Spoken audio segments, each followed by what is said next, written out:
I've really been looking forward to this. I was sitting around all morning going over the rest of my notes, filling stuff out, looking at where Dane had guys in his latest 7-round mock. And I was like, I cannot wait to have this conversation because I think there is a ton to dig into with this offensive line class specifically. And that's what we're doing today. Mostly offensive tackles. We're going to hit the interior guys a little bit here to help me work through what I find a very intriguing position group in the 2026 draft. First off, it is our guy, our head draft analyst at The Athletic, Dane Brugler. Dane, how you doing, man?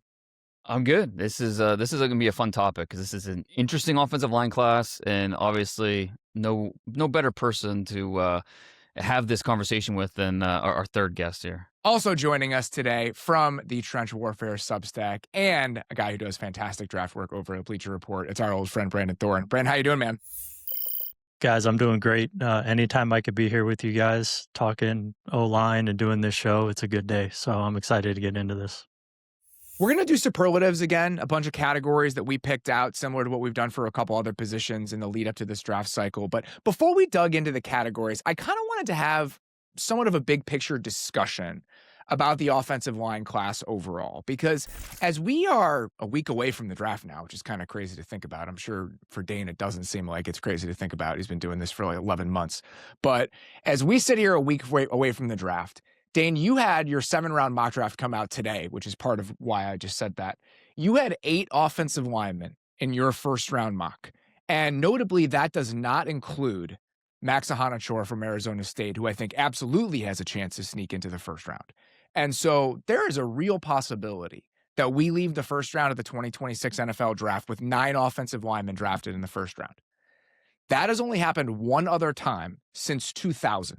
That was in 2024 when we got Joe Alt, J.C. Latham, Fashanu, Fuaga, Amarius Mims, Troy Fatanu, Jordan Morgan, Graham Barton, and Tyler Guyton all in the first round. There's some similarities to that class, I think, if you look at this group and just in terms of like archetypes and where guys are going to go, that might be worth talking about. But it's only happened once. And then there were 8 a couple other times, including the 2008 draft, which is a fascinating draft. Get Dwayne Brown and Sam Baker in the 20s in that draft. The Bears took Chris Williams at 14, Jeff Otah. Of course, the Bears are one of the 2 teams that didn't draft a workable player among all of those tackles, which is very indicative of where they were. Chris Williams at 14 from Vanderbilt. Geez. But it just doesn't happen very often. And so we've talked a lot, Dane, about how this is a unique draft when it comes to the positions that are going to be available at the top. And the fact that we might have 9 offensive linemen drafted in the first round, that is a premium position that there might be a lot of volume associated with among this group. But we were talking a little bit about this before we started recording. You still struggle to get all the way there with this offensive line class, even if a lot of these guys presumably are going to go in the first round. And for different reasons, right? With each offensive lineman, there's just something about their profile that maybe is, I really like them, but there's something keeping me from going all in on why this player is absolutely going to hit or why he's going to be this level of player in the NFL. It just seems like there is volatility. There's a lot of, there's not a fork in the road. There's just like 10 different ways this could play out. Part of it will depend on where they go and what position they play once they go to that team. Do they change positions at some point during that rookie contract? Like there's a lot of those types of guys. And it's a really interesting group. And I don't think that there's a set order in terms of who's the first offensive lineman drafted going to be, who's going to be the third, who's going to be, if we do have 8 or 9 drafted in the first round, who's that 9th going to be? I think there's debate there about how it's going to play out. And talking to teams about these guys, it's the same thing because you talk to one team, oh, this guy's a guard for us on our board. You talk to another team, no, he's a tackle. So I think all that conjecture that we're going to be talking about with these guys, that's what teams are talking about too. I'm curious, Brandon, your experience watching these guys and how much enthusiasm you had for them as a group when you're just digging into the tape. Because I'll just go through my very truncated experience that is very different than what you guys do. Watching them over the last couple weeks, and again, just sort of the narrative around this draft class overall, I watched this group of 8, 9, 10 guys when you include some of the interior players, and I liked them more than I thought I would. like I had more enthusiasm and excitement around this group and what they could be than I might have expected, considering how this offensive line class and even this draft had been painted in the lead up to the process. I think in a lot of ways, I expected to walk away from this the way I walked away from the edge group, where I was like, this is a weird collection of players. Even if we get a decent amount of them in the first round or in the first 50 picks, I don't know how many like true difference makers come away from that. I felt better about the offensive tackle group than I did about the edge group. And so I liked this group more than I thought. And so I think it just surprised me a little bit. So when you went through the whole process with these 9-10 guys and just this offensive line group overall, what was your experience when you think about this collection of players holistically? Yeah, I mean, the way I look at the class is there's a lot of incomplete players in the class. There's not really a blue chip tackle, in my opinion, in this class, that's ready to come in and be an impact player right away. There's a variety of these guys that could potentially play inside as well. So to me, I struggled to get a first round grade, like a true first round grade. I do have a couple here, but yeah, it's just it comes down to the value part of it and how high these guys, are going to go. And I guess when you look at the class holistically, all positions, it makes sense that a premium position would be pushed up the board as it typically is. So I understand it, but it still makes me a little uncomfortable with this class because, especially going back over the last couple of weeks and finishing tape of a lot of these top guys, like their whole seasons and stuff like that.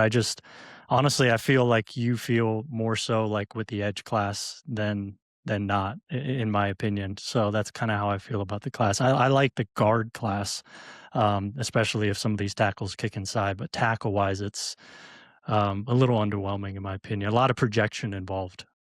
I think there's a lot to dig into there. I'll say two things. One, this is just me showing my age and just getting softer and trying to be more optimistic as I get older, where I watch the guys and I'm like, I see how it could work out. Like, I believe in him if it all like comes together. There are a lot of players like this in this group where I think this is just me softening as I get a little bit deeper into my life. The other part of that, and you said this, and I think this is a really key distinction with this tackle group specifically and a lot of these other drafts where we see 7, 8, 9 offensive linemen drafted in the first round. Almost all of those groups come with like a true blue chip player that was drafted in the top 10 or two of them. The weirdest group is the 2016 class where Laremy Tunsil was actually that player, but he was drafted third among the tackles. This group almost reminds me a little bit of that 2016 group if you just remove Laremy Tunsil from it. Where like Mauigoa and Ronnie Stanley, Jack Conklin was the 8th overall pick, and we were kind of like back and forth about whether that was too high to draft Jack Conklin. Taylor Decker was the 16th pick, and you guys can correct me if I'm wrong, but there are probably some ceiling questions about like what Taylor Decker would be in the pros as somebody who was drafted in the teens. You had one interior offensive lineman go in the top 20, that was Ryan Kelly, and then you had Ifedi who was like kind of project ego at 31. And so there are like archetypally some similar boxes checked with this group as there were with that one. But even that group had Laremy Tunsil. In 2008, we had Jake Long. In 2013, we had 3 tackles drafted in the top 4. And they're just, and then in 2024, we had Alt drafted at 5. There isn't that sort of player in this group. So there's the volume, but it's weighed down in terms of the median quality because we don't have those true upper echelon prospects. Dane is part of that equation. Whenever I'm asked about this offensive tackle class, I think I start every conversation with, there's no Joe Alt in this class. No archetype of that prototypical left tackle that ideally a team like the Browns picking at 6, that's what they want at that point in the draft. This draft just doesn't have that guy. And which, along the lines of what Brandon was saying, how it feels incomplete, all of these tackles, it just feels like there's a part of their profile that's just missing that gives you a little bit of trepidation about them. And, it's interesting. You mentioned a couple of years ago, like Troy Fautanu, like he reminds me a little bit of Spencer Fano, and just a guy that I watch him, my eyes like what I see, but is he a tackle? Can he stay outside? Do we have to move him inside? There's a lot of debate there from team to team and scheme to scheme and coach to coach. But yeah, I think it's really, especially when you frame it like that, just comparing it to other tackle classes, it makes it shines a light on just how unique this group is.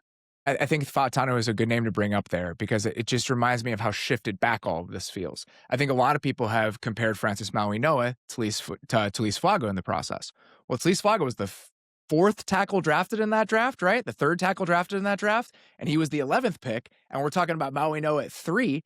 Fatanu was the 20-something pick, and we're talking about Fano at 11. And so these are similar types of prospects that are being pushed up 10 spots further in the draft, Brandon, than they might be in a typical class, which I think speaks to not only the quality of the offensive lineman, but the quality of the class overall. Yeah, that hits the nail on the head for me, just because if we were talking about some of these guys like Fano and Mauigoa a little bit later, then I'd be more comfortable with their profile and their projection. But yeah, once you get into the top 10 territory and you're expecting quickly for a guy to be Pro Bowl or all pro kind of caliber guy, I just don't see that in this class. And like even going back to the class you mentioned with Tunsil, Ronnie Stanley to me is better than all these guys coming out. Just he was so polished, and then Ryan Kelly was a blue chip center, which we don't have in this class either. So do you think Ioane, in terms of an interior offensive lineman, is in a similar tier of player as like a Ryan Kelly would be though coming into the draft? Probably. I didn't do like Ryan Kelly in conjunction with the whole class and all that type of stuff back then, but I remember Kelly was just prototypical, size and profile, accomplishments, all that type of stuff. Yeah. I mean, Venga to me is, just a spoiler alert, like he's to me the most complete offensive lineman in the draft, by a hair over a couple of these other names we already talked about. But to me, Venga's the guy who I look at, who I could poke the least amount of holes in and expect him to deliver the quickest impact regardless of situation. So that would be the guy for me in this class. Flago is the fourth offensive tackle draft, and I'm looking back at my notes right now. But all right, let's not spoil any more of the categories, and let's just get into them. And let's start with, for the third time we've done this, just a very simple question because there's debate at the top of this. Dane, who is the number one offensive tackle in the 2026 draft based on what you've done and the rankings that you have? Yeah, and I guess we could put the offensive tackle in air quotes. For a lot of these guys, yes. Yeah. Right. For me, it's Spencer Fano from Utah, and he came in with plenty of buzz in terms of came into the season, like going back in August and studying these guys over the summer. Teams are really high on him, and I thought he had a fine year. It wasn't a dominant year. I don't think he took this massive jump in terms of his development, but I thought it was just kind of steady. What he showed last year, he built off of it a little bit, but he didn't separate himself as clearly a top 10 pick, clearly the top offensive lineman in the draft. Now, I still see him that way, but I think part of that is how good I feel about him moving forward and how there's still trajectory there, still ascension. He's, in terms of footwork, in terms of athleticism, he's off the charts. His movement skills are fantastic. He was the buzz coming out of the combine. From talking to scouts that were in the stands watching him, Monroe Freeling's 40-yard dash got a lot of hype and some other things, but they were talking about Spencer Fano and the movement skills. And interesting enough, they also had him snapping and doing center drills, and because they want to see him do these other things. And I think that's part of this conversation as well, is the perceived versatility with Fano. Some teams have him on the edges as a tackle, other teams have him on the board as a guard. And his arms grew a little bit between the combine and the pro day, so he's closer to that 33 number that you want for a tackle. But I'm also encouraged by the fact that his wingspan is 3 inches longer than Will Campbell's was a year ago. And so the wingspan, I think, kind of you check that box. When Utah needed a yard, they ran behind number 55. And he's not the most, he's not Venga Ioane in terms of this bulldozer at the point of attack in the run game, but he is somebody that with his movement skills and just the way he moves, he's going to, wherever he's going, short pulls, long pulls, he's going to get there on time and he's going to be able to execute and do his job. And so there's just enough about Fano that I think separates him as my top offensive lineman, but by no means do I think it's a runaway. Fano for me is the guy that I would give an edge to for OT1 as well, barely over Francis Mauigoa, who I honestly see better inside. But same thing with Fano. Like, I just think he's a guy who I project being solid as a rookie at any of the 5 positions. So I'm not dead set on him playing tackle. I think he could and be, at the level of maybe like a Zach Tom or like a Roger Rosengarten kind of right tackle in the league. Or he could take the Graham Barton or Mitch Morse route and project inside to center. I think those two kind of pathways for him, I think, would lend themselves to probably the same caliber of player who, would be a solid player. But, like Dane said, the things that are appealing about him is athletic ability. I think that's where you have to start, and just movement skills. He's very rangy and fluid. And I think once he gets latched on blocks, he sustains well and he recovers well. And I love the competitive toughness and the effort and the strain and finishing and all that type of stuff that he brings. So, I think the movement skills and then the balance and the ability to protect his edges and actually recover is really impressive. It's just my questions with him is play strength. I think he is just a little kind of like a slightly built guy in some ways, and he doesn't really command the point of attack. And I think that could be exposed a little bit more in the NFL, depending on the situation, of course. But and I also think the jump in terms of what he's asked to do likely will be significant for him, because when you look at Utah's scheme and you watch them, they're, of course, a very run-heavy scheme. They ran the ball more than anybody in the Big 12. And they also played a lot of 12, 13 personnel, 6 offensive linemen. The line of scrimmage was packed, when you watch Utah. And there are some instances, where that everybody looks at against David Bailey and some of these guys where you see him one-on-one, but it's kind of few and far between when you stack his entire season of film. I mean, they're in heavy personnel often and running the ball like 65% of the time or whatever. That's probably not going to be the case in the NFL. So, yeah, I mean, it's I like him, but and I give him the edge over Mauigoa, but I expect more solid here than like difference maker. Brandon, to your point, like there aren't many offensive tackles currently in the league who just have that body structure, right? They don't look like him. They just No. don't look like him. It's so strange to think about. David Bakhtiari is one that comes to mind, where he's a little pick. Exactly. And Bakhtiari wasn't a good tester, and he didn't have the size, and so it wasn't a mystery why he was a 4th round player. But with Fano, obviously, we're talking about him as a top 20 guy, and it is interesting when you look at it through that lens, where it doesn't really look exactly like ideally you want it to look. You like the results, you like the player, but there's some risk involved here. So looking at the numbers, as Brandon was talking about, 95 true pass sets all year for Spencer Fano last season per PFF. That is 233rd of 256 Power 4 offensive tackles who played at least 50% of their team's snaps. So what is asked of him and what was asked of Caleb Lomu is just going to be very different in the NFL, even if they end up in the right scheme compared to what it looked like in college. And Dane, I'm curious, you're talking about how you didn't necessarily see the dominance from Fano that last year that you might have expected given the expectations coming in. With a guy that has his physical profile, was that ever going to happen? Was he ever going to reach that level of dominance that you would want just based on how he's built? Because you look at the way that he moves and it feels like he checks all of those boxes. And I talked about this the first time we talked about him. I'm enamored by what he looks like out there in terms of the movement skills and just so many different things that he's doing, and the balance is just remarkable. How often he's on his feet and how he can stay on his feet. And so many of those things are about as good as you can expect. And maybe you want to see more dominance, but for a player like this, like Brandon said, that may have some play strength concerns just based on how he's built, were we ever going to see that? And if the answer is no, how does that play in to the evaluation and the projection moving forward?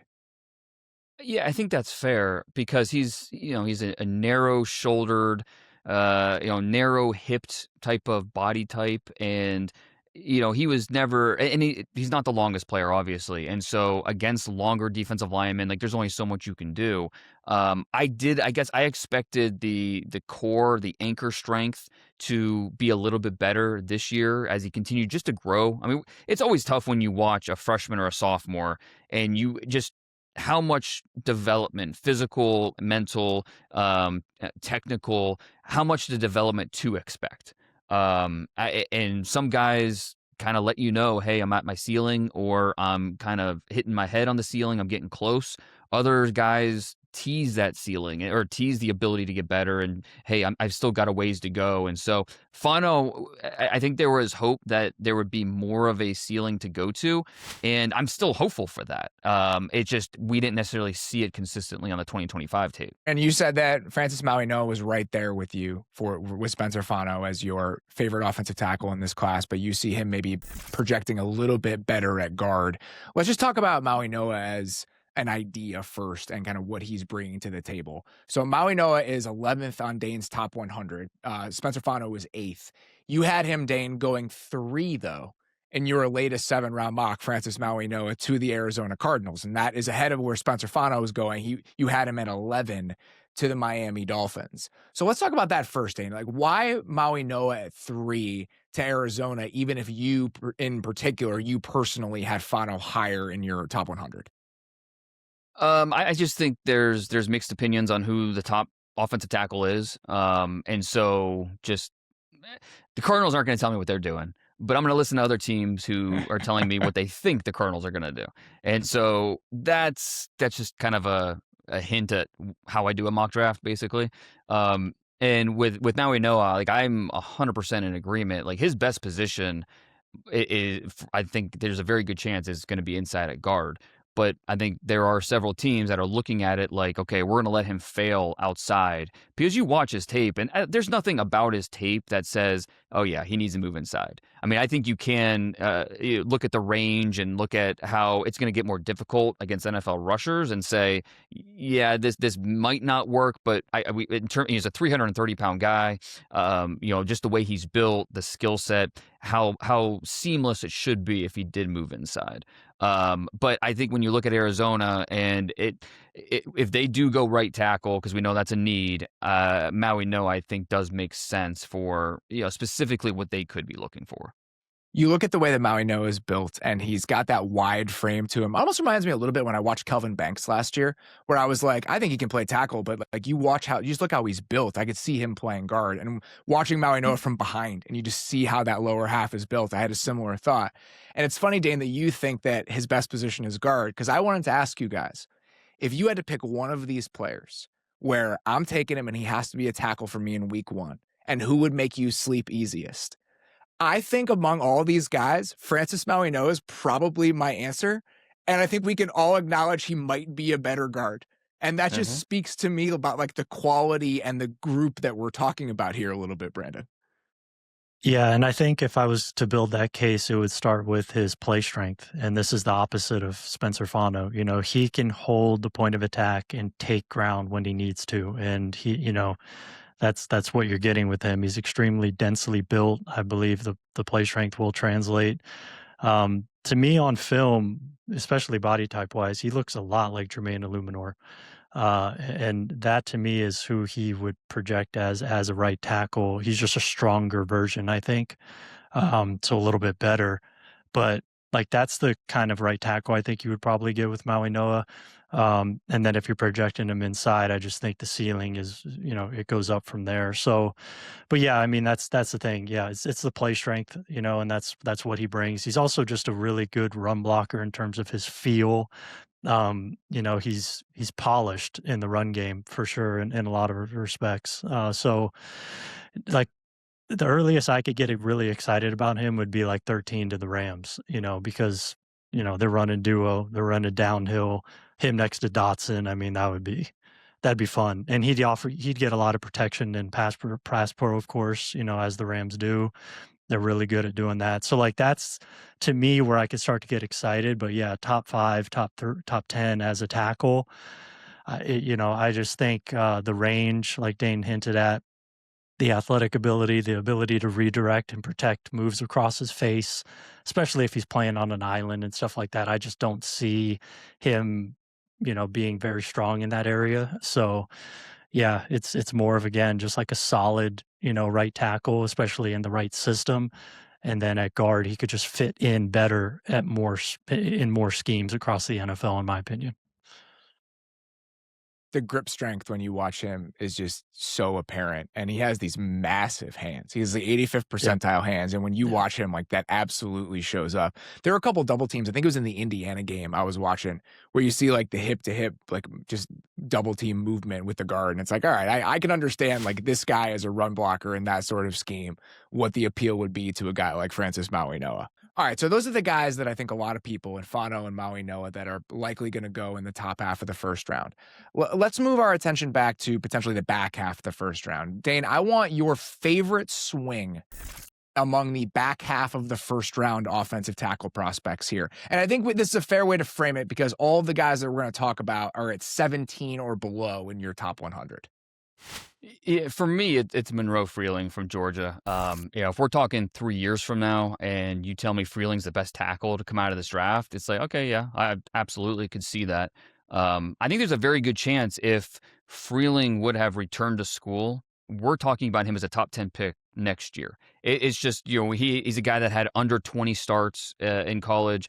I think Kirby Smart and the Georgia coaching staff were kind of caught off guard when he declared for the NFL draft. I think they were assuming they would get him back for one more year, but he played so well down the stretch. Like the more reps that he had, you saw him got better and better and better as a left tackle at Georgia. And so he's got that prototypical body. He's got the length. He tested well. I think you see that on film with his ability to move. He's kind of a late bloomer in terms of the position and adding weight. And so he's still figuring things out in terms of how to use this frame of his, how to, shift his weight in his movements. And so there's still things that he's connecting the dots. And you see that quite often.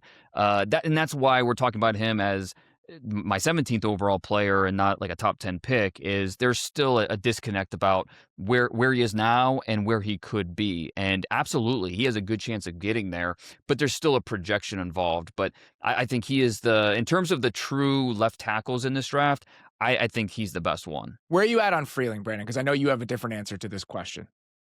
Yeah, I mean, I agree with a lot of what Dane said. I would just have a different answer, like you said. But I mean, Freeling, he's straight out of central casting in terms of how you want your left tackle to look and move. So there's that, and he's young. He turns 22 in July. So yeah, I mean, but 1-year starter. He's expectedly very raw. I have concerns again about his play strength, maybe not like raw strength. And, I love the way he's built. He's broad, he's dense, all that type of stuff, long. But specifically in the run game, his ability or inability, I should say, to sustain blocks on like the base angle drive, kind of like I need to uproot this defensive lineman on my own sort of blocks. I think he's really susceptible to getting push-pulled off of his feet, getting overextended. He's on the ground maybe more than you would like to see from this central casting sort of left tackle. I think leverage and his ability to play with consistent leverage is a real question. And you see that manifest in pass protection a little bit as well, in terms of being set up by moves here and there, letting guys into his chest, playing tall, playing high. I mean, he is tall, so that's going to be kind of an uphill battle for him to mitigate that, with good hands and good timing and all that type of stuff. So yeah, he could certainly pay off, and you could see a Colton Miller type guy, in a few years. I think that is certainly on the table, but I just think situation is going to matter immensely for him. And, that's why I have a second round grade on him, and I know he's going to go in the first, but I just think you're rolling the dice a little bit more than I would be comfortable with for like a top 10, 20 sort of pick. End of the first is where I would start to be open to, getting Freeling, I think, more so than up there. That Colton Miller parallel, I think, is spot on. I mean, it's kind of what I wrote down to a guy that when he was coming out of UCLA, there are these big question marks about, okay, well, he's not near ready, and, is he ever going to realize the potential? And I don't think the Raiders have any regrets about making that selection in the mid-first round.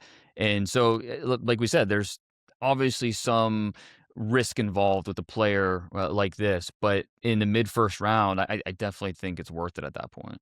I think we're having those are two different conversations that I think are worth having. Mid-first round for a player like this, if he ends up being Colton Miller, that totally makes sense. But I think that some people have framed his ceiling as higher than that, Where with Colton Right. Miller, you like the movement skills, like what he brings as a pass blocker, but you still have concerns about what he's bringing in terms of physicality, the play strength, all of that. And I feel like in some of the ways I've seen Freeling framed in this process, it's that those concerns don't exist to the same level they might with a Colton Miller, where he's worth drafting a little bit higher because he has this sky-high ceiling. And Brandon, the way that you're talking about him, I don't think you see Monroe Freeling as that type of prospect. No, I don't. I mean, I compared him to Anthony Costanzo too. That's a late first round pick who I watched Yep. when I first started studying tape and stuff. And, Costanzo was solid to good for, a while. That's what I see more so here. Same with Colton Miller's on that level as well. I don't think Colton Miller was ever really a top 10 left tackle, maybe flirted with that a little bit, but he was more like top 15, just a guy you definitely want. And you'd probably draft him in the first round again, especially, mid to late. But yeah, I don't see an all-pro on the table here personally. I mean, would it be shocking? No, but I wouldn't bet on that. So, yeah, I mean, I think that's kind of where I land on him. And again, I just think situation's so important. And when you're talking about later first, there's some situations there that would get me excited about him. But yeah. When you talk situation, are you talking schematic, or are you just in terms of like development plan and the ecosystem that they would land in with the track record that team has with offensive linemen? I think both, and in addition to that, also the construction of the offensive line room and the expectations placed upon him early. So you think of somewhere like Philly, where he wouldn't have to necessarily play. I'd get excited about Chicago just because of the infrastructure there, play next to Tooney, that scheme. I'd get excited in San Francisco because he doesn't have to play and he has, an elite guy to learn from.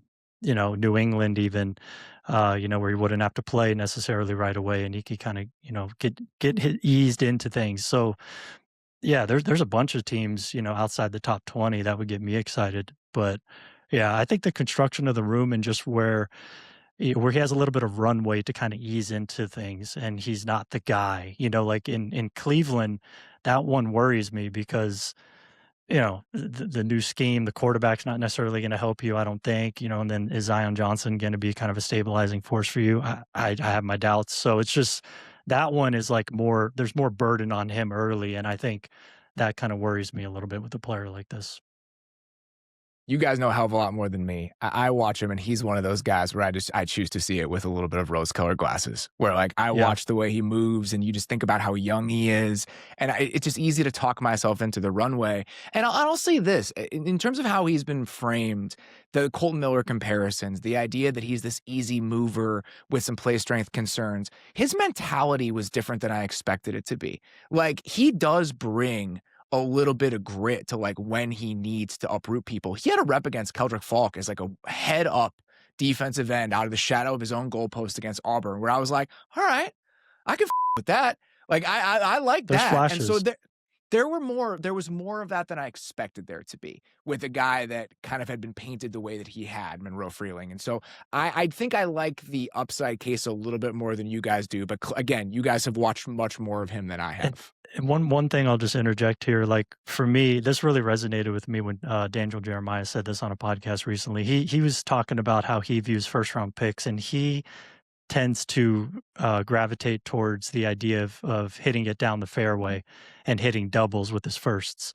And I'm in the same camp, personally, especially as a media member. Like, if I was scouting for the Eagles, I would have a different grade on Monroe Freeling. But where I'm projecting to all 32 as an outsider, kind of like I want to hit it down the fairway. So that's why maybe another guy we'll talk about here shortly is a guy that I favor a little bit. I'm the opposite way, where with the offensive lineman, it's not my job. Like I can bet on the upside all day because I'm not the one making the pick. And it's funny because with other positions, I'm the opposite of this. And Dane, one of my takeaways, the last point I wanted to make about Freeling, when I was watching the Auburn game back, I walked away from that game feeling very different about Keldrick Falk than I did about the other games that I had seen. He was lined up as like a wide defensive end a lot more in that game. You saw some of the pass rush potential. And so it's funny because I was impressed by Freeling in that game in some ways, but I also walked away from because Freeling played hurt in that game. He had gotten hurt the week before. There's a lot of stuff there. But watching Keldrick Falk in that Auburn Georgia game, I was like, okay, I kind of do see this. I kind of do see like what this could be with Keldrick Falk.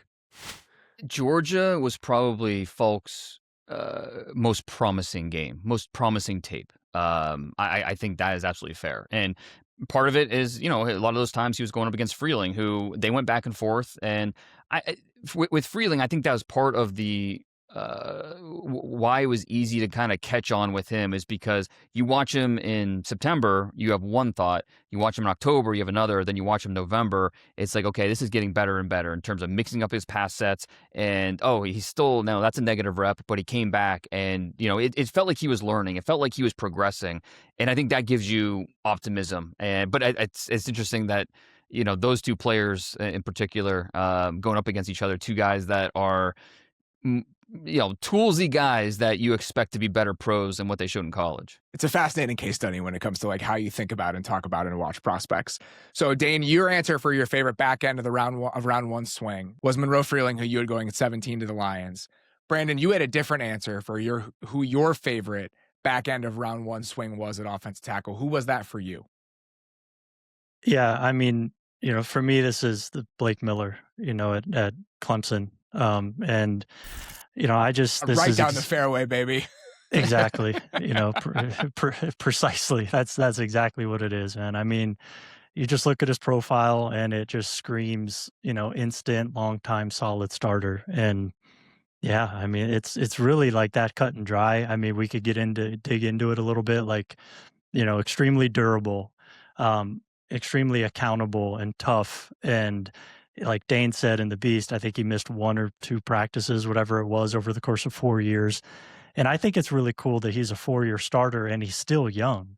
I think usually we think of 4-year starters as a 24-year-old. He's 22. So I think that's kind of a cool juxtaposition there that makes him appealing to me, because I think there's still a little bit more to extract out of him, in terms of consistency and technique, as there is with most guys, but, more so than you would think with the 4-year starter. So, and he just kind of checks all the boxes in terms of all the things you want to see. I mean, is anything overwhelmingly, or close to elite with him? I don't think so. His football character is elite, but I just think the tools are just all solid. Athletic ability, play strength, power, competitive toughness, processing, all that type of stuff. And yeah, I mean, I compared him to like the present day, like Colton McKivitz, who I think McKivitz early on took a while, it was pretty rough out there, but the last year and a half, dude, Colton McKivitz is a different player. And he's just rock solid now, in my opinion. He's one of the 10 probably best right tackles in the league. So that's kind of how I see Blake Miller from day one. So to me, again, this is a 2nd round graded player who I would be comfortable, at the tail end of the first, for those reasons. It's funny. Just to give the listeners an idea of like our process. So like Brandon and we're texting constantly throughout the year as we watch these guys. And don't let me speak for you, but I feel like Blake Miller was a little bit of an acquired taste for both of us, just because like there's just parts of his game that you're like, I don't know. He's a little rigid. He's a little like, but then you just keep watching him and he keeps executing. You find out more about him in terms of the football character, the way he processes things, the way that, you mentioned the experience, all the starts. He plays like a 4-year starter. He plays like a guy that is minimizing mental mistakes and getting the most out of what he has. And so I think that first tape you watch, you're like, okay, maybe he could be a day 2 guy. I don't know. We'll see. But then the more you watch, you just gain this appreciation for him. Colton McKivitz is a good name to throw out, because I was going to mention a couple other guys here, because I think some fans would hear, oh, he's just merely like a starting caliber right tackle. Is that somebody you want to draft in the first round? Colton McKivitz makes $15 million a year. A lot of those guys in that range, like those starting caliber right tackles, Zach Tom might be a little bit underpaid in that like 20-ish that he makes, but you look at a guy like Caleb McGarry, who, if you look at the physical comp in terms of RAS, we can talk about that in a second with Blake Miller. I think that's another question. But his physical comp, one of his biggest physical comps, is Caleb McGarry. Caleb McGarry was an older prospect. They're different as players. But when you think about them tiered as right tackles, Caleb McGarry got $17.5 million on that second contract. And everyone was kind of like, yeah, that makes sense. Like, that is what you have to pay a starting caliber right tackle, and so there's a lot of value in finding a guy that is workable at that position, even if there isn't any one single trait, Brandon, of who they are, like a guy like Blake Miller coming into the draft happens to be. Yeah, and just when you stack right tackle and left tackle, just the fact of the matter is, like, right tackle just isn't deep, compared to left tackle. Left tackle is very deep in the NFL. So if you could get a solid or better right tackle, I think that's even, in some sense, just like it's just extremely valuable, because if you are a high-end, super talented tackle, you're going to be playing left most likely first. There are, of course, Panay Sewell and Lane Johnson, who says otherwise, but there's just a shorter list of those guys. The drop off at right tackle happens sooner than left. So I think that makes it that much more valuable to get a guy like Blake Miller out there who, is going to be right away like a top 10, 12 right tackle, in my opinion, in the league. So, yeah, I mean, I like him better than McGarry too.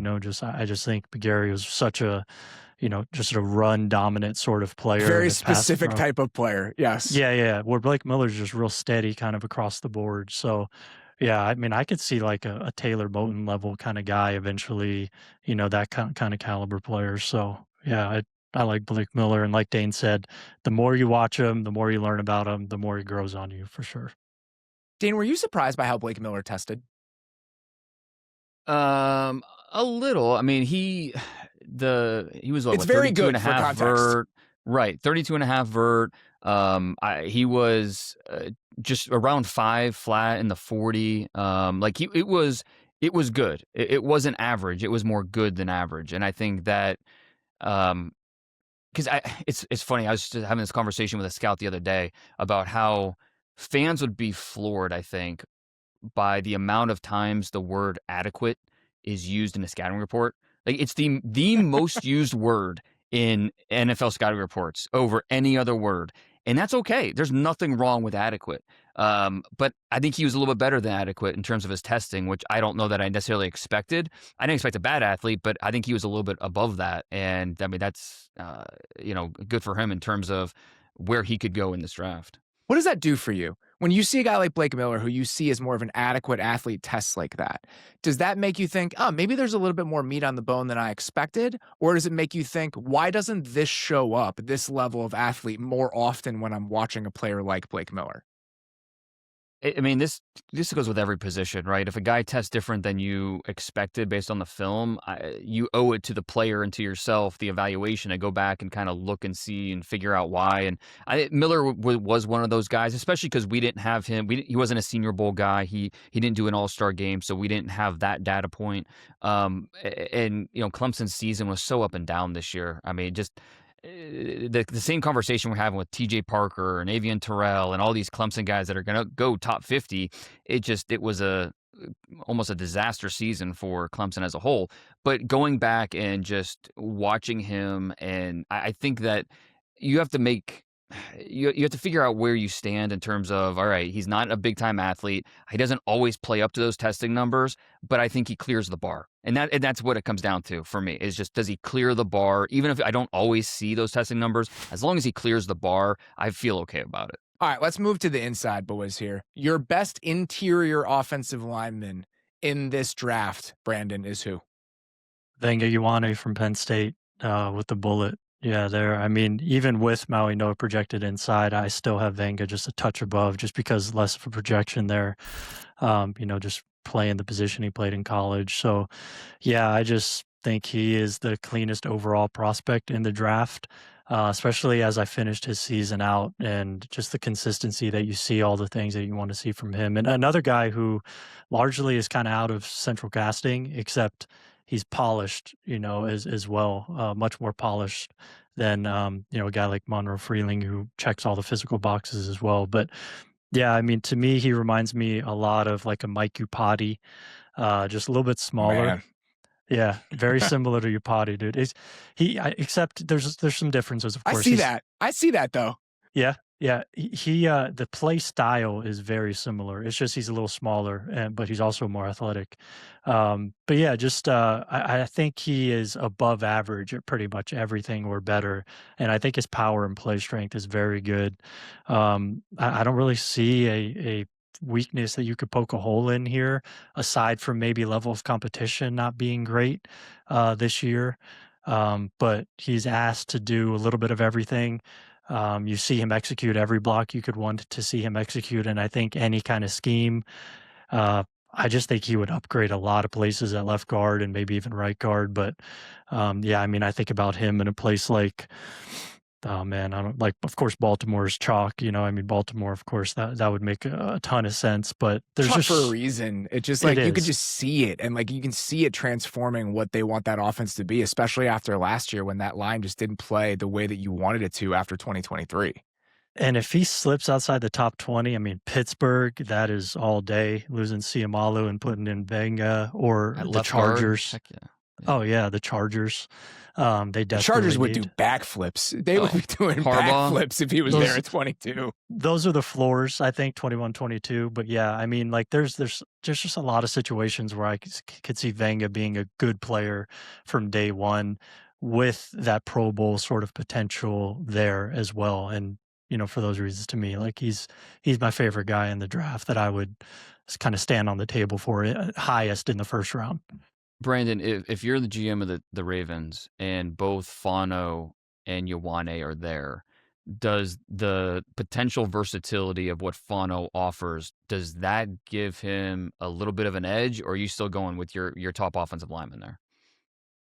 Yeah, I would probably still go with my top offensive lineman there because I have tackle, situated, at least right now. So Fana would have to move positions, so that brings in a little bit of variance there. Whereas Venga, you just slot him into where he's always played, and you just hit the ground running. So yeah, I lean Venga in that situation personally.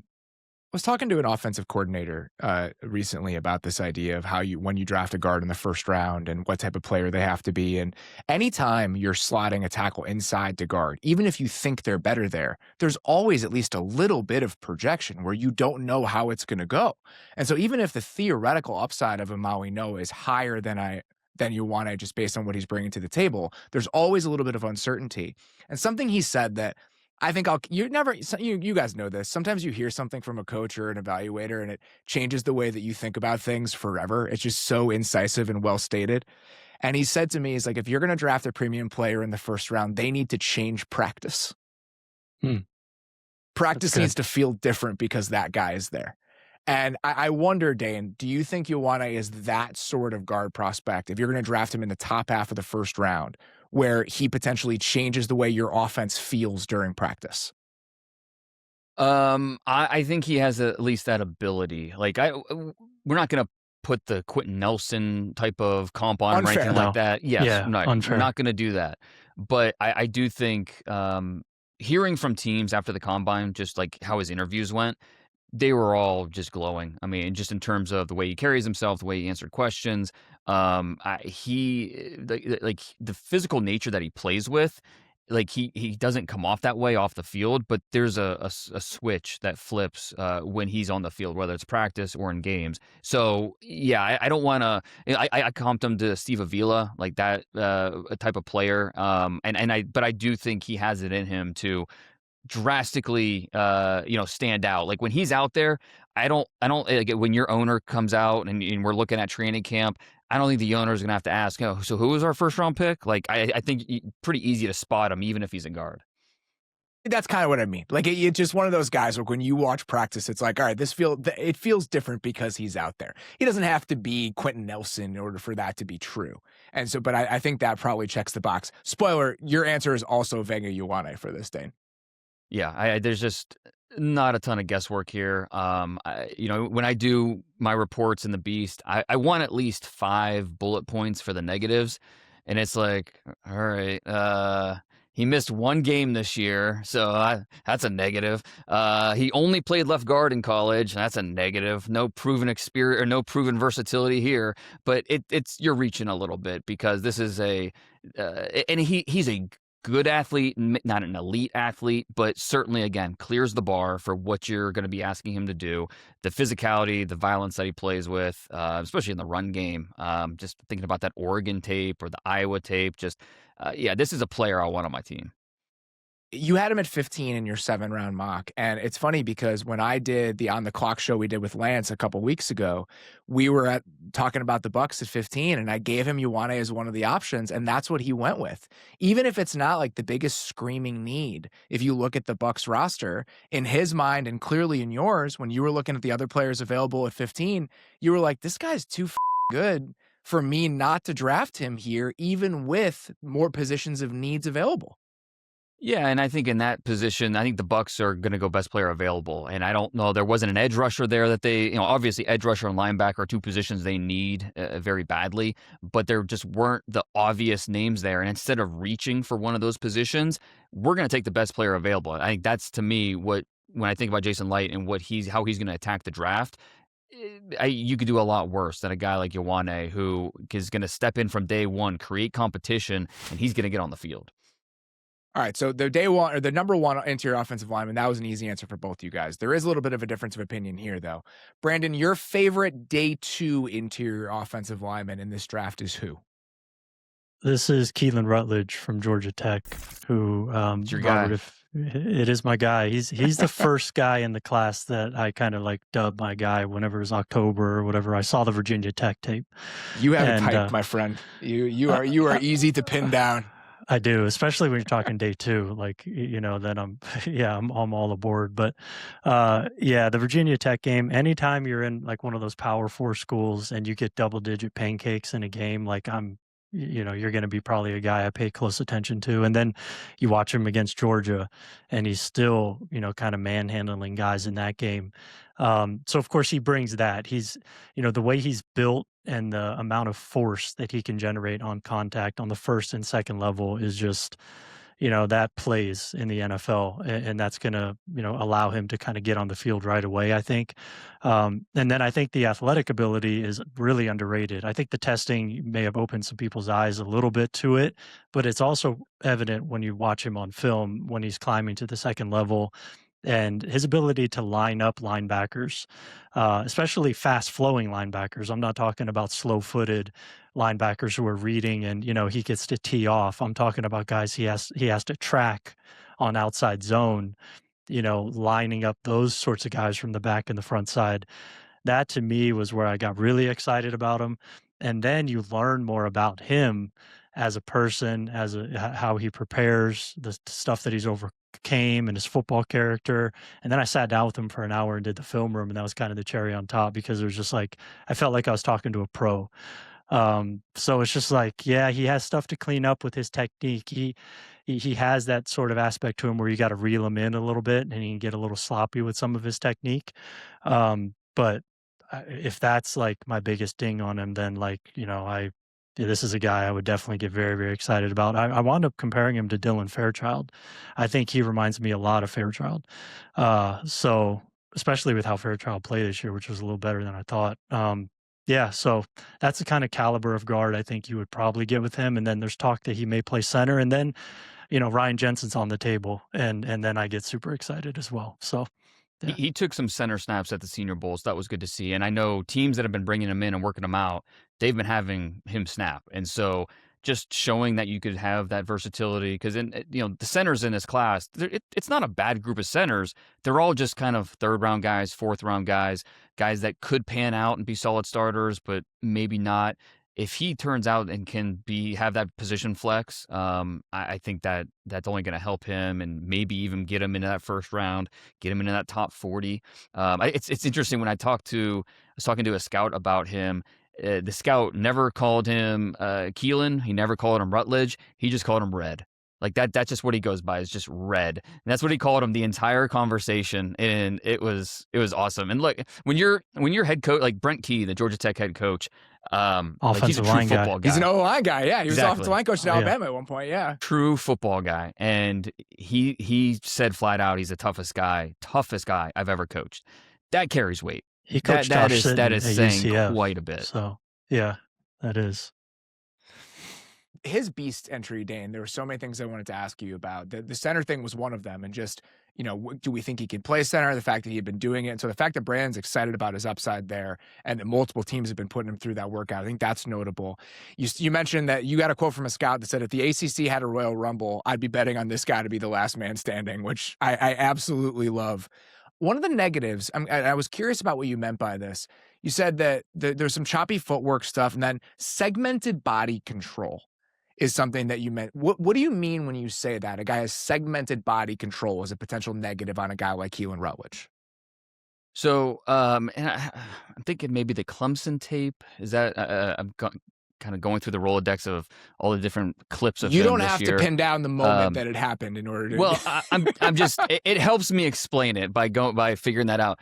But I think that especially on the move, like he's a good athlete, and I to Brandon's point, a better athlete than I think myself and others gave him credit for, which showed in the testing. But there were points where it looked a little rigid. It looked a little, okay, my feet here, my hips here, and then my hand. Like there were times where it just wasn't fluid when he was either, reaching a defensive tackle or climbing to a linebacker.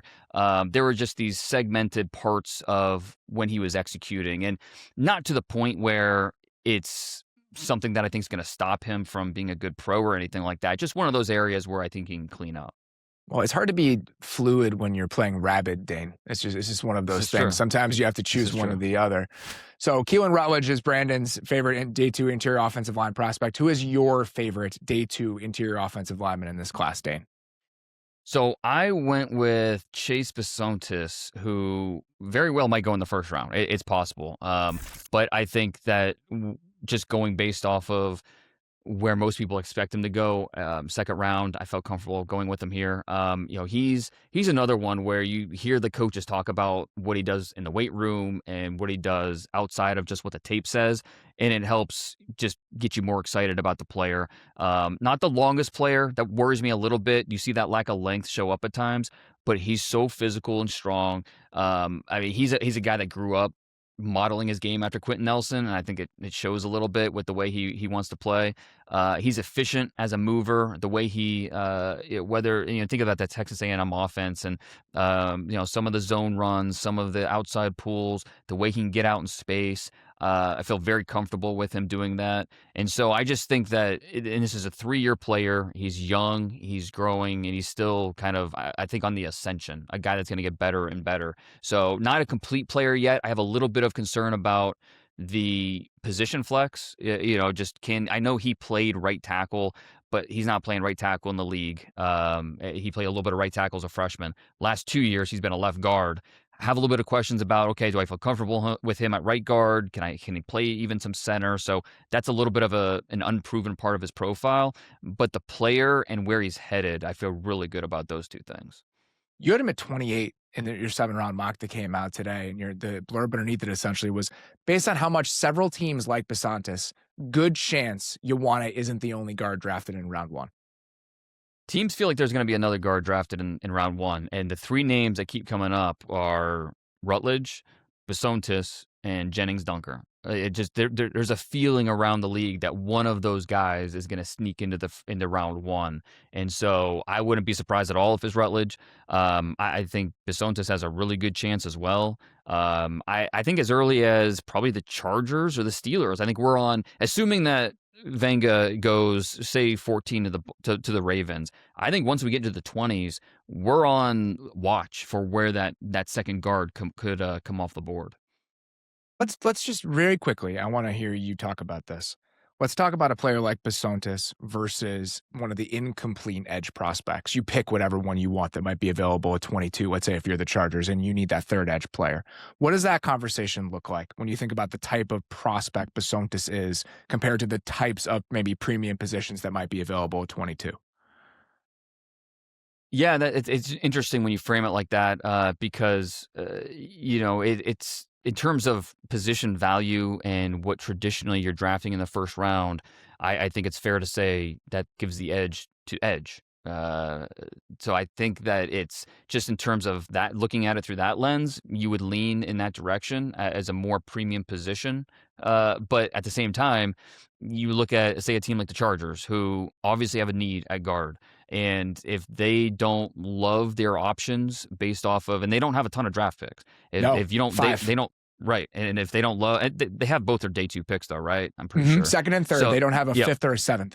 Exactly. So if they don't, but maybe they don't love their options in day 2, or maybe they have a high enough grade on Bisontis where it's like, okay, instead of dipping into our second round edges, we feel good about Bisontis being a closer to the top of that list. And so I just think, obviously there's so many different factors that go into it, but with Bisontis especially, I don't know. I see a guy that's strong. He moves well. And then I think a guy that not only has the physical capabilities, but he feels like a guy that is a sponge, and like he gets better as the more experience he has. The more he'll make a mistake, but then he learns from it and gets better because of it. And again, everything in the background. So like the strength and conditioning coach for A&M, Tommy Moffitt, doing this for 30 years, and it was at LSU forever. He came out and said that this is the best squat I've ever seen was Bisontis, and talking about how he's the strongest player he's ever coached. Like that kind of stuff is like, all right, that I'm going to remember that, because that I know you're not saying that lightly. It was in my notes. It was one of the things I was going to ask you about before we moved on, and let's do that right now. We'll get back to some of the tackle prospects here. These two categories are similar but different enough, and I think it's important to acknowledge both of them.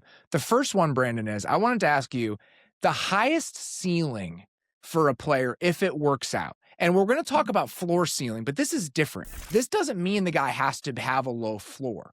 So if this player works out, whoever your choice happens to be, they have the highest ceiling of any of the tackles in this draft. Who would that player be for you? Yeah, my answer here was Alabama left tackle Kadyn Proctor. Has to be. Yeah. And it's purely just going off of his physical traits in terms of, yes, height, weight, arm length, that kind of stuff. But it's the way he's built. The amount of lean muscle mass on his frame is pretty rare. And then the ability to generate power at the point of attack. His initial quickness and initial explosiveness, both out of his stance and then into defenders at the point of attack, is higher than anybody in the class. So if you can kind of build everything out beyond that point, then you could have a player that could be an all-pro or Pro Bowl kind of guy, potentially even at guard. But I mean, I know this was for tackle. So yeah, I mean, I just think that bridge though from there and into sustaining blocks and adjusting, deep into reps when guys are able to string stuff together and set you up, that's where it just kind of falls apart and it becomes a real boom or bust sort of feel. So I think he's going to need a lot of coaching, go to the right situation where he's offered protection in terms of as a pass protector, with, like a run first play action heavy, schemed help on obvious pass down sort of situation, that sort of stuff, at least early on, so we could kind of gain some confidence and hone his technique. But like, you're just working with a guy who could potentially be fireworks, if it all works out. But it also can just, peter out and he just never gets it. And he's just losing glaringly 3 or 4 times a game like he did in college. So I landed as a second round grade on him, but like, I don't know what's going to happen with Kadyn Proctor. I don't know. I had big expectations coming into the year and I was really let down by him this season. So that may cloud kind of how I see him a little bit. But another guy, I think the more you kind of learn about the way he works and stuff, I think you'd be surprised. He's not, kind of like a guy who's lackadaisical about work. So that's kind of encouraging to me as well.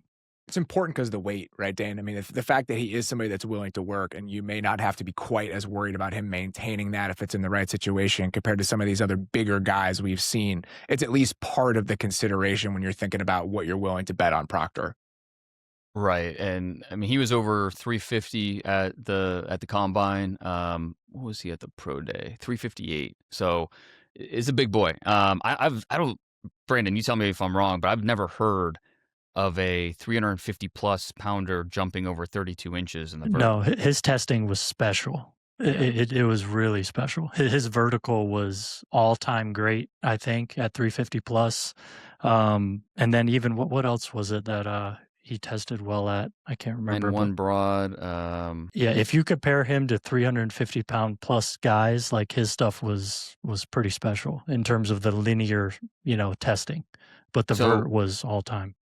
yeah, talking to a scout who I was talking to him as he was leaving the Alabama Pro Day, and maybe he was just high on the workout, but like literally, but he said it was the best offensive line workout he had ever seen, Kadyn Proctor, and said definitively if we felt better about the person and the consistency, like that he was going to reach his full potential, he would be a top 5 lock in this draft. So I that just goes straight to exactly what this question is asking in terms of the ceiling. It's rare to find a guy like this with this type of ability. It's just how confident are you he's going to get there? And I think the conversation about him potentially starting at guard is interesting. And that's why, not to step I get on excited about that. Yeah. Yeah. You said you can't or you can? I can, because then Carl yeah, Nix is on the table, and guys like that. When I watched him, it was the first place my mind went because there's so much less space to navigate Yes. if you move him inside to guard. Exactly. wanted Not worrying him about to those go- inside moves. Yeah. That's why, not to step on best fits, but that's why I love that fit with him in Philly. Just Yeah, thinking that'd be about great. plug him in a guard, and then hopefully, maybe in 2 years you move him to right tackle or you move him out to tackle, but maybe in 2 years you don't want to because at that point he's a Pro Bowl guard. I think he's one of the wild cards of the first round. I don't think he's going to go top 10 or anything like that, but he could easily go in the teens, or he could just as well go 15 picks later. He's a hard one to figure out. Where does he need to be more consistent in your mind, Dane Proctor? Because we talk about this sky high ceiling, and then you talk about he just needs to be more consistent. Like, where are those things that need to get ironed out? And do we have confidence that a guy like Kadyn Proctor can iron those things out? A lot of it comes down to just the leverage that he needs to play with. And that comes in pass pro, that's, his landmarks and understanding what the rusher is trying to do to him. It just, for a guy that size, he shouldn't lose that positional leverage as much as he does. Right. I mean, Brandon, that's kind of what you're thinking, right? Yeah, absolutely. I think he plays way too passively for a guy 350 pounds, and then it turns into basketball on grass, and it's this one-on-one island game, and you just he's too good of an athlete. It's incepted him into thinking he's something that he's not. Yeah, it really has. Like if he's playing more aggressively, in like a play action sort of heavy scheme where he could jump set, and even non-play action where he could kind of dictate terms a little bit, set more flat on guys. I know wide nine guys, you can't really do that, but then set more vertical so you make them come to you. But this 45-degree angle set, that's like the Trent Williams sort of set, or like the Lane Johnson sort of set, like that's just not what you do at 350 plus pounds. Nobody wins like that when you're 350 plus, and I think that has put him in positions to where it's made him look like maybe not as good of an athlete as he really is, because he's getting manipulated out of these positions so easily, and then guys are making him look frankly silly on a lot of reps, because I think it is a positional leverage thing, in terms of his relationship between the defender and the quarterback. He needs a lot of work in that regard, and it also translates into the run game as well. He has some over-aggressive tendencies where he can overextend. I think it's really important for people to watch his 2024 tape as well next to Tyler Booker, because I thought you saw many more flashes last year. And it's honestly why I was so excited about him this year. And then this year, he took a step back. But the 2024 film was better, and you see more of it there. So, yeah, he's a tough one to figure out, though. It's weird talking about Alabama and offensive line as like, I don't have a lot of confidence in the way they were coached.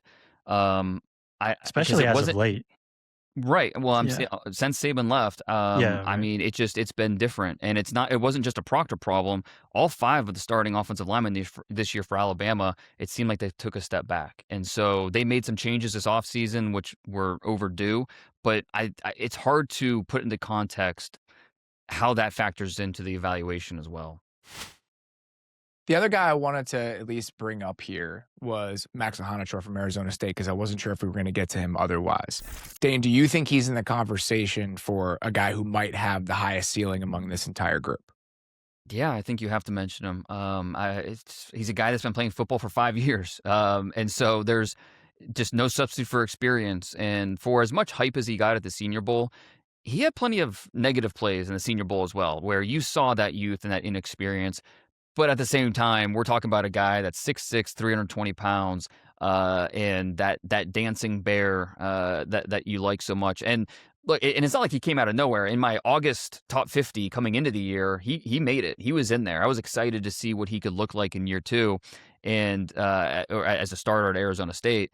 But and it was a little bit up and down at times, but the talent is still there. I think that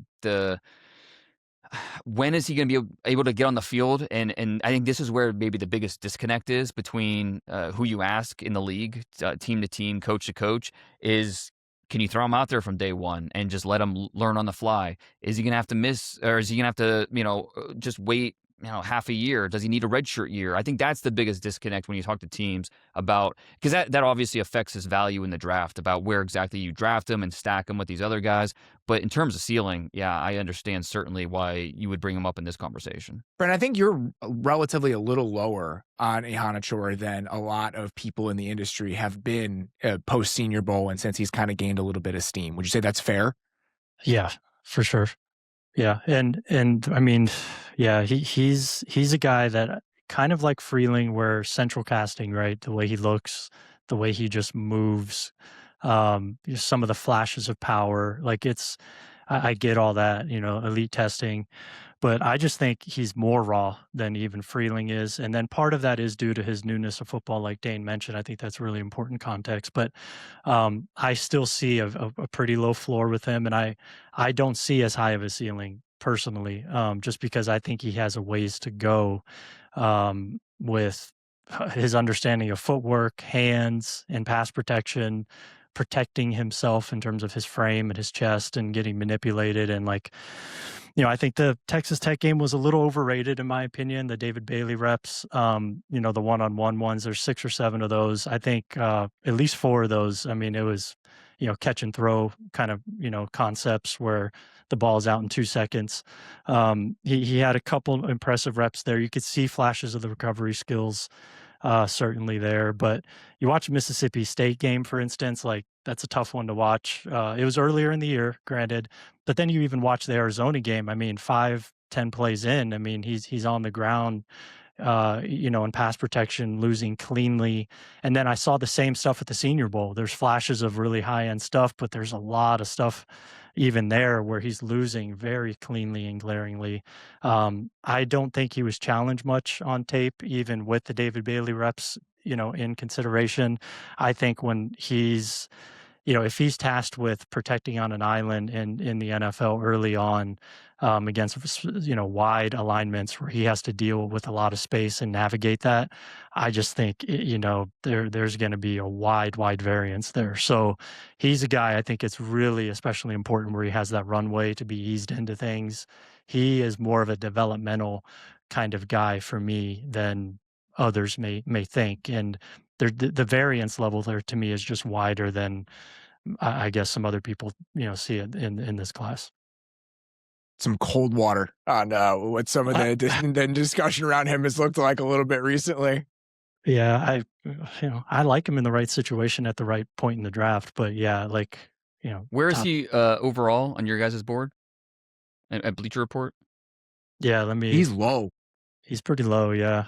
Because I have like a high 3rd, late 2nd round grade on him, which, tackle tax, that's, I'd be comfortable in the early 2nd. But yeah, like he's like 70, he's in the 70s. Okay. for That's us. also, Or you have to take into account the Bleacher Report, like the system that they use. Like it's ranked by like where you have them in terms of overall prospect quality. And so like Mhm. Brandon said, if you consider like position in there, he's probably closer to like 50 something. Brandon even a little bit He'll- higher than that. he'll be in the 60s when it's all said and done, for us. But yeah, like I have, based on our grade, like our grading scale, he just fits to me more of like a high level backup year one who has upside as a starter. And I will concede that the upside is, pretty considerably high, but early on, I just don't know that I see that happening. I just think that the timeline, my timeline and how I think about him is just different than others do, I guess. And that's ultimately what it comes down to, because I still can see the ceiling. I just think he has further away to get there. There's more variables, to me. Let's talk about one more guy that's kind of a risk reward type of proposition, especially in your mind, Dane. And that's Caleb Lomu from Utah. Somebody that we see going in the back half of the first round consistently. I asked you about the biggest risk reward guys in this class, and he was one of the names that you wanted to mention. What about Caleb Lomu to you makes him a risk reward proposition in the 2026 draft? He just needs to get stronger, and that's not always a given. He's a young player. He's one of the few redshirt sophomores in this draft. Started the last 2 years at left tackle for Utah, and which obviously pushed Spencer Fano to the right side. But you love, obviously, when you watch his pass pro reps and it looks clean. It's like, all right, that's how you draw it up. The frame, the body control, the footwork, that's exactly how you want him to look in pass pro. But then when guys are able to reach his body or in the run game, you see the lack of play strength. And sometimes it's considerably so going up against some of these defenders. And it's obviously not going to get any easier against NFL competition. So just that gives you a little bit of pause. How long before he gets to that point where you can feel comfortable with him outside and on an island against NFL pass rushers? That's where I think there's more risk here than I think some people will admit, but the reward is certainly high as well. He was the guy among this entire group that just left me a little bit cold. As I got excited watching everyone else, he was the one where I walked away being like, he's a fluid athlete. I can understand it. There just wasn't, Brandon, when I watched Caleb Lomu, a lot that lit me up, where even if I could acknowledge the downside with some of the other guys, there was more that just got me excited when I went back and watched a couple of these games. Yeah, I think that's fair. I think, again, going back to 2024 too, it's kind of important to see a little bit more flashes too there, in pass protection. But yeah, I think the reason why I have him edged over a guy like Iheanachor is because I think he's a more natural mover, in pass protection. And I think his recovery skills, it comes more natural to him to recover. And I think there's some really nice flashes of that, but still an inconsistent player for sure, who his biggest hang up for me as well is play strength. I compared him to Walker Little. I see a very similar kind of caliber player to that. Maybe like, I think high end, he could turn out to be similar to like a Brian O'Neill, maybe, who's had play strength concerns, certainly in the NFL. Maybe like a Charles Cross, that's potential. That's high end outcomes, I think, around the table. But like I settled more like mid range, like Walker Little, yeah, that's ultimately, and I think play strength was his biggest hang up as well. But there's some natural recovery skills there that I think if you have a runway for him to kind of, develop physically and just kind of get eased into things and not lose his confidence and all that sort of stuff. He's 21. Like when he's 24, he could look like a different human being in terms of like physically. So when you have that athletic ability undergirding and that recovery skill undergirding that, like that to me, yeah, if late second, somewhere like that, like I would love to take a swing on him, but first round is just too rich for me. It's not just physical concerns either, though, Dane, right? I mean, isn't that some of the thought about Lomu? I mean, some of the things you typically, I think, are pretty generous in the way that you write up prospects. And when I read between the lines when you bring the hammer down a little bit, and reading his write up, Caleb Lomu in the Beast, it was just like I can see Dane being a little bit frustrated with the oomph that Caleb Lomu is bringing to some of these reps. Yeah, because I'm not going to kill these guys, but Yeah. clearly, there's holes in his game and things that he needs to get better at, and it's being more consistent on a down and down out basis. But like Brandon said, he's a young player, and so I was really hoping he'd go back for another year in college. But he's also a mature guy off the field. Like, he just got married like a month ago. He's a young player. I'm a little more excited for his future than Brandon, but certainly understanding the risk here. Like, there's no guarantee he's going to get there.